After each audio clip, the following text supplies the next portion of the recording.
Economy domain میں چلتے ہیں. متین خان کیا جاننا چاہ رہے ہیں؟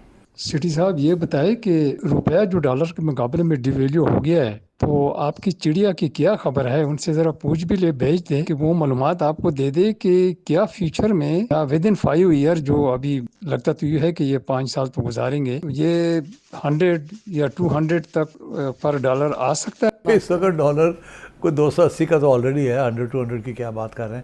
اور آپ کا خیال ہے کہ یہ گر سکتا ہے 100 یا 200 پہ؟ نہیں، کوئی چانس نہیں ہے ڈالر کے گرنے کی، پاکستانی روپی کی اپریسیشن ہونے کی.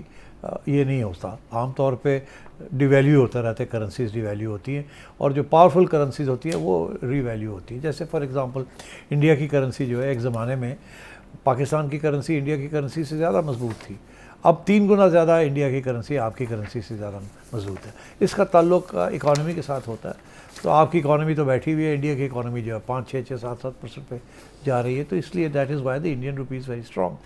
ڈالر کا میں آپ کو ایک بات بتاؤں، انٹرنیشنلی کچھ لوگ اب پریڈکٹ کر رہے ہیں کہ ڈالر لانگ ٹرم ڈکلائن میں ہے، اور اس کا وجہ یہ ہے ڈکلائن لانگ ٹرم. یہ اس کا تعلق پاکستان کی کرنسی کے ساتھ نہیں ہے، گلوبل کرنسیز کے ساتھ ہے، especially the yuan and the rouble and the euro and the pound.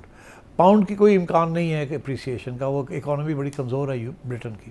مگر یورپین اکانومی جو ہے that is not so week, اور امکان ہے کہ یورو کی ویلیو بڑھے گی. Number 1. Number 2، dollar long term میں کمزور ہوگا. اس کی وجہ یہ ہے کہ یہ جو ملٹی پولر ورلڈ بن رہا ہے، اور جو برکس والے ہیں اور چائنا اور رشیا، یہ اپنی بینکنگ سسٹم جو ہے ان کو مضبوط کر رہے ہیں. اور اس کی وجہ یہی ہے کہ امریکنز جو ہیں وہ بلیک میل کرتے ہیں، ان کے فنڈز روک لیتے ہیں، ان کو جیسے رشیا کے فنڈز روکے ہوئے ہیں اینڈ سو آن. اور سارا جو اعتماد ہوتا ہے کرنسیز کے پیچھے وہ ختم ہوتا جا رہا ہے. اور اگر ڈونلڈ ٹرمپ رہا تو میرا یہ خیال ہے کہ ڈالر کی value in terms of international currencies گرے گی.